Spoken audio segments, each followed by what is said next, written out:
नमस्कार दोस्तों, और मेरे चैनल में आपका स्वागत है।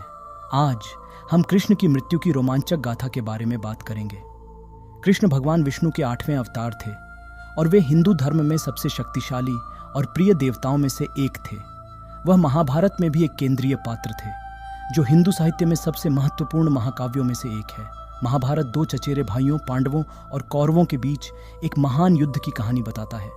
कृष्ण पांडवों के साथ थे और उन्होंने उन्हें युद्ध जीतने में मदद की। हालांकि युद्ध की एक बड़ी कीमत चुकानी पड़ी। कई लोग मारे गए, जिनमें कृष्ण के अपने कई दोस्त और परिवार भी शामिल थे।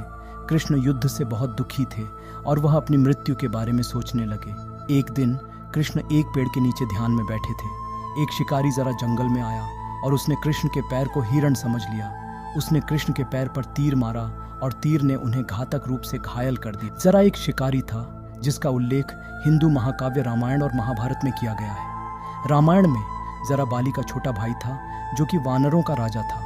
बाली को द्वंद्व में राम, जो कि विष्णु का अवतार है, द्वारा मार दिया गया था। महाभारत में जरा एक शिकारी था जिसने गलती से कृष्ण के पैर में तीर मार दिया, जिससे उनकी मृत्यु हो गई। जरा की कहानी के कई अलग अलग संस्करण हैं। कुछ संस्करणों में जरा को बाली से पुनर्जन्म कहा जाता है और कृष्ण मारना कृष्ण के लिए बाली से अपना कर्ज चुकाने का एक तरीका माना जाता है।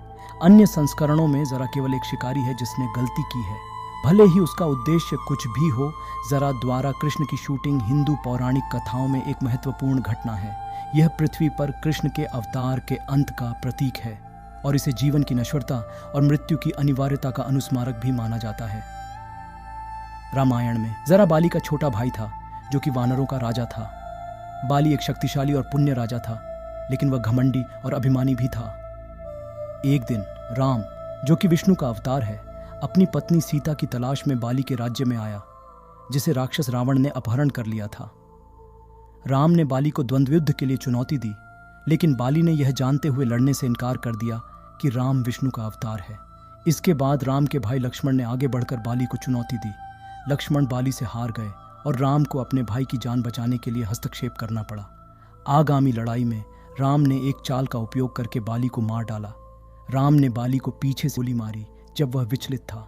जरा, जो लड़ाई देख रहा था, राम पर अपने भाई को अनुचित तरीके से मारने के लिए क्रोधित हो गया। उसने बाली की मौत का बदला लेने की कसम खाई। महाभारत में कुमान वर्षों बाद जरा एक शिकारी के रूप में पुनर्जन्म हुआ। वह अभी भी अपने भाई को मारने के लिए राम से नाराज था और उसने बदला लेने का रास्ता खोजने की कसम खाई। एक दिन जरा जंगल में शिकार कर रहा था जब उसे कृष्ण मिले, जो एक पेड़ के नीचे ध्यान कर रहे थे। जरा ने कृष्ण के पैर को हिरण समझ लिया और उस पर तीर चला दिया। तीर ने कृष्ण की एड़ी को छेद दिया और उन्हें घातक रूप से घायल कर दिया। जब जरा को एहसास हुआ कि उसने कृष्ण को गोली मार दी है, तो वह भयभीत हो गया। उसने कृष्ण से क्षमा मांगी और कृष्ण ने उसे क्षमा कर दिया। कृष्ण ने फिर जरा को समझाया कि वह बाली से पुनर्जन्म ले चुका है और कृष्ण को मारना कृष्ण के लिए बाली से अपना कर्ज चुकाने का एक तरीका है। इसके बाद कृष्ण की मृत्यु हो गई और उनका शरीर स्वर्ग में चला गया। जरा ने जो किया उसके लिए वह बहुत पछता रहा था, लेकिन वह कृष्ण के द्वारा उसे क्षमा करने के लिए भी आभारी था।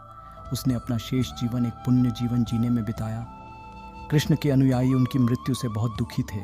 उन्होंने कई दिनों तक उनके निधन पर शोक मनाया। हालांकि वे जानते थे कि कृष्ण हमेशा आत्मा में उनके साथ रहेंगे। कृष्ण की मृत्यु एक दुखद घटना थी, लेकिन यह भी एक अनुस्मारक था कि देवता भी अमर नहीं हैं।